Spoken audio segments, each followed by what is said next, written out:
તો રાજકોટ જિલ્લાના ધોરાજી તાલુકાને સિંચાઈનું પાણી કેનાલ મારફત આપનાર કેનાલમાં મસ્ત મોટા ગાબડા અને કેનાલ સફાઈ વગર અને રિપેરિંગ કર્યા વગર પાણી છોડવામાં આવતા ખેડૂતો હેરાન છે।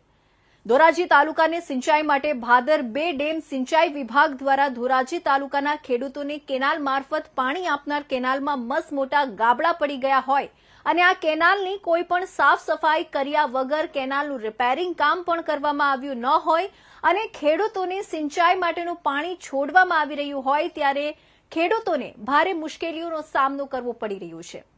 જ્યાં કેનાલમાંથી ખેડૂતોને પોતાના ખેતરમાં પાણી સિંચાઈ માટે જોઈતું હોય છે તો પમ્પિંગ દ્વારા ખેડૂતોને આ પાણી લેવું પડતું હોય છે, પણ આ કેનાલમાં ગાબડા અને સાફ સફાઈ ન કરવાથી પંપમાં કચરો અવારનવાર સલવાઈ જાય છે અને પંપ બગડી પણ જાય છે અને છેવાડાના ખેડૂતો સુધી આ પાણી ક્યારેક પહોંચતું નથી।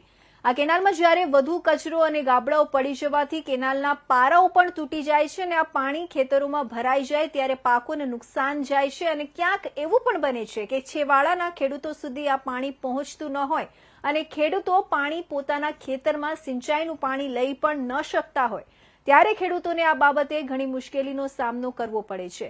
સિંચાઈ વિભાગ દ્વારા કેનાલની સાફ સફાઈ અને કેનાલ રિપેરિંગ કરવા માટે ફક્ત કાગળ પર લાખો રૂપિયાનો ખર્ચો દેખાડવામાં આવ્યો હોય તેવું લાગી રહ્યું છે। ત્યારે ખેડૂતોની એક જ માંગ છે કે આ કેનાલ સત્વરે રિપેરિંગ કરવામાં આવે અને સાફ સફાઈ કરવામાં આવે, ત્યારબાદ જ પાણી કેનાલ મારફત છોડવામાં આવે જેથી ખેડૂતોને મુશ્કેલી વેઠવી ન પડે।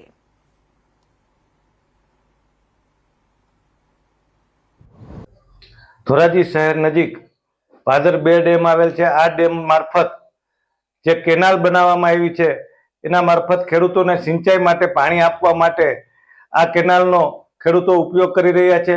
ત્યારે ભાદર 2 ડેમની જે સિંચાઈ યોજના છે કેનાલને રિપેરિંગ કર્યા વગર પાણી આપી દેવામાં આવ્યું છે।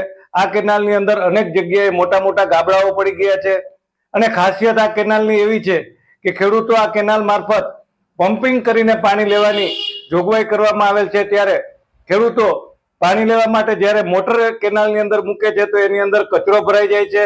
અનેક જગ્યાએ મોટા મોટા ગાબડા હોવાને કારણે કેનાલ તૂટવાનો ભય રહે છે। ખેડૂતોને જે સિંચાઈ માટે પૂરતું પાણી જોઈએ એ પાણી પણ પહોંચતું નથી અને તંત્ર દ્વારા માત્ર લાખો રૂપિયાનો ખર્ચ કાગળ ઉપર કરવામાં આવી રહ્યો હોય તેવું અમને લાગી રહ્યું છે। અમારી માગણી છે કે આ કેનાલની અંદર જે ઠેર ઠેર ગાબડાઓ પડ્યા છે ગાબડાઓ પૂરવામાં આવે અને કેનાલને રિપેરિંગ અને સફાઈ કર્યા બાદ ખેડૂતોને પૂરતા પ્રમાણમાં પાણી મળી રહે તેવી જોગવાઈ કરવામાં આવે અને જો એની પાછળ ખર્ચ કરવામાં આવ્યો હોય તો એની તપાસ કરીને જવાબદાર સામે કાર્યવાહી કરવામાં આવે।